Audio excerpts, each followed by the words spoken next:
After question 3, we talk about question 4. Question 4, it asks about bacteria do not grow in food preserved with a concentrated sugar solution because of what? Okay, so two main ideas. Bacteria cannot grow, okay, in the particular food preserved with concentrated sugar solution, not the diluted one, but the concentrated sugar solution 係一個濃嘅糖水，唔係稀嘅糖水喎，唔係普通糖水喎。It's not a ordinary ordinary sugar solution. Okay, it's concentrated， 好濃嘅。So for option A, B, C, D, okay, let's grab some main keywords, okay, and then and see, okay, whether the concept is correct or not. So option A, they are poisoned, okay, because the bacteria are poisoned by the concentrated sugar solution. That means the concentrated sugar solution is toxic, okay, to them. 即係濃嘅糖水有毒喎。So let us think about if we change it to dilute sugar solution, will it be not toxic? Okay, so for B, the bacteria will burst, okay, in the concentrated sugar solution. 佢話個 cell 會爆喎 ，okay. But the point is that I want you to recall the concept. Do the bacteria have cell wall? If so, if they have the cell wall, the point is that the cell wall is rigid, okay, and it is responsible for maintaining or for keeping the shape of the cell, okay, for protecting the structure of the cell. So the point is that will the bacteria really burst in the concentrated sugar solution?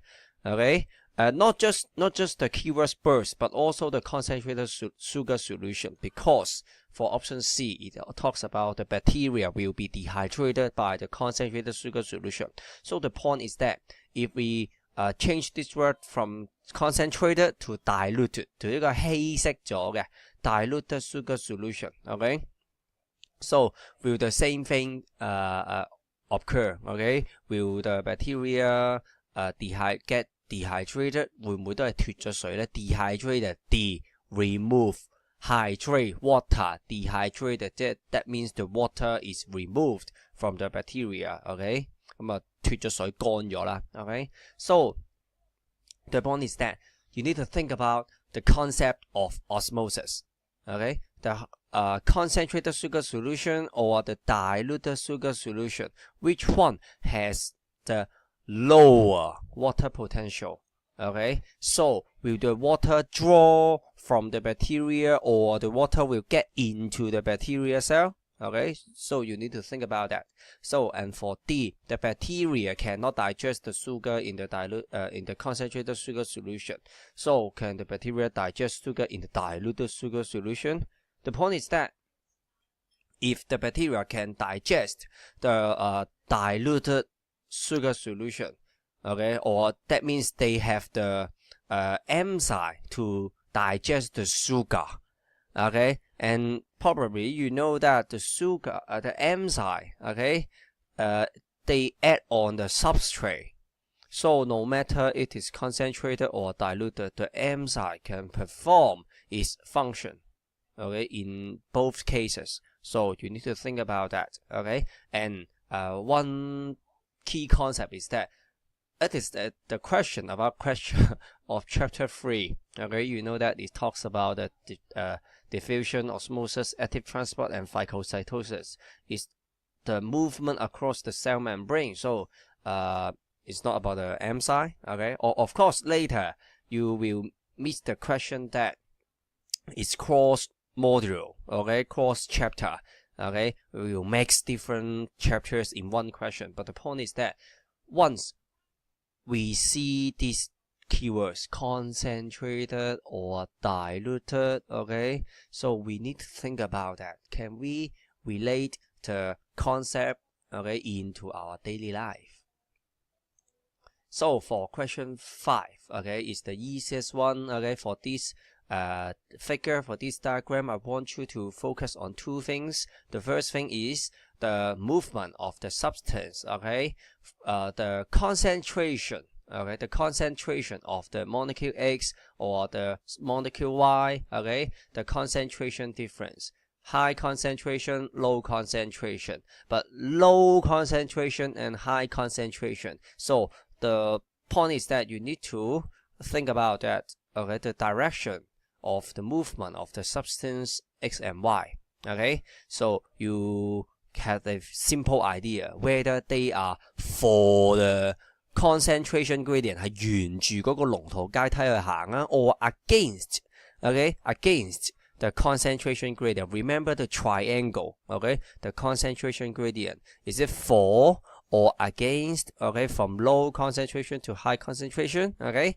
And the second thing is that energy, okay, is energy required to move the substance, okay. So according to these two pieces of information, I think, okay, all of you can eliminate, okay, option B and option D, okay. The answer, okay, must be either option A and C, because for the substance Y, okay, you know that it requires energy, okay, so it must be active transport, right? And also, okay, it requires, okay, the maybe the carrier protein or the channel protein, okay, most likely is the carrier protein, so it must be active transport, okay. So for the substance Y, substance X, okay, you determine the answer, you tell me the answer, okay.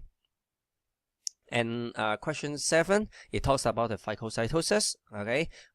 Why? Because it talks about a certain kinds of ribosome and amoeba, okay. They can eat so-called eat something relatively big, okay, relatively large, 一啲大粒啲嘅嘢啦 okay. So probably in chapter 3, diffusion, osmosis, active transport, and phagocytosis, okay. The phagocytosis is the only way, okay, that help the cell, okay, change the shape of the cell membrane and then to engulf, okay, to engulf 去吞噬啊 okay, to eat, to intake, okay. Some substance they are quite big, okay. The substance are too big for diffusion, the substance are too big for active transport, okay. So the cell needs another way, okay, to intake those things, okay, and the way is phagocytosis, okay.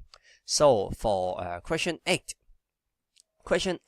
is also a experiment, okay. In this case, let's see this word, Dulles tubing, 透析管 Dulles tubing, and Dulles tubing, okay, is given that is the membrane, okay, or this bed 呢個袋啦 this tubing, okay, is differentially permeable, okay, is differentially permeable. So something, some molecules, they are small enough, they can go in or go out, okay, and some molecules, they are too large, okay, if they are too large, okay, so they cannot go in or go out of the Dulles tubing, okay. So the experiment, one piece of Dulles tubing was filled with 20% sucrose solution, okay, and the other one glucose solution. So in this case, what you need to know is that, or what you need to recall is that the size, okay, the size of sucrose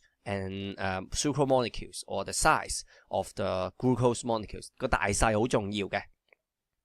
So okay, so another part is that outside the Dulles tubing is the distilled water, pure water 純水嚟嘅。So another question, what you need to know is that the water potential gradient, okay, the water potential gradient between the solution inside the Dulles tubing and the distilled water outside the Dulles tubing, okay. So you need to draw the small triangle, okay, to show the water potential gradient, okay, of the setup.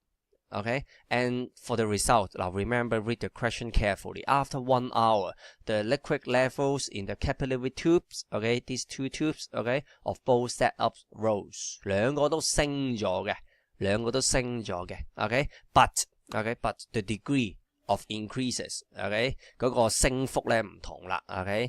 How about the height, okay, the final height of the liquid level, okay, probably they are different. Okay, and you will be asked in the following question. So simple idea for these two setup first. And for the question ABC, after filling the tallest tubing with the sucrose and glucose solution, we need to rinse the outside of the tubing with distilled water. Why? So question A is about the skills, the experimental skills, 一啲做實驗嘅技巧啦。So for question B, explain why the liquid level of setup X rose after 1 hour. So for question B, remember that it just focuses on the setup X, not Y. So remember that make sure your answer, is specific enough, only for setup X. And part C, the final liquid level of setup Y is lower than that of setup X. As I said before, the final level, the final height of the liquid level, they are different. And part C, it tells you the difference. Now, so that means in some question, it will not tell you the difference. You need to think about yourself. But in this question, it tells you the concept, and explain the difference in the liquid level between the two setups.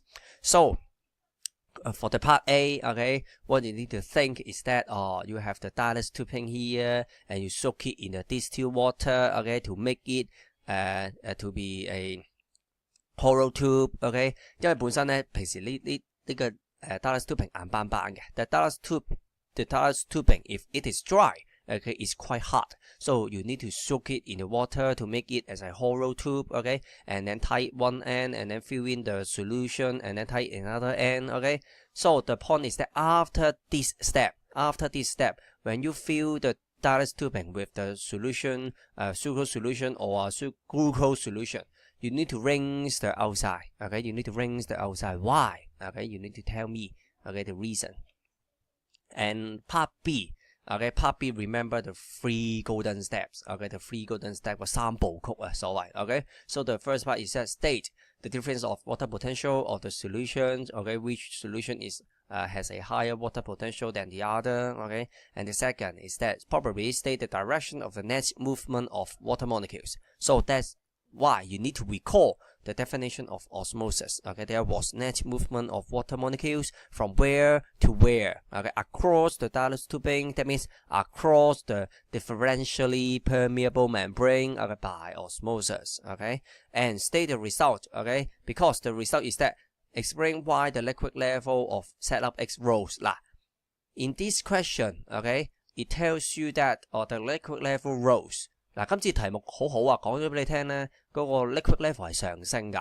但係有陣時題目唔講㗎嘛，係嘛？ Some questions, they will not mention it. They will just ask you to explain why the liquid level of setup X changed. 就係問你改變喎。But in this question, it asks you rose.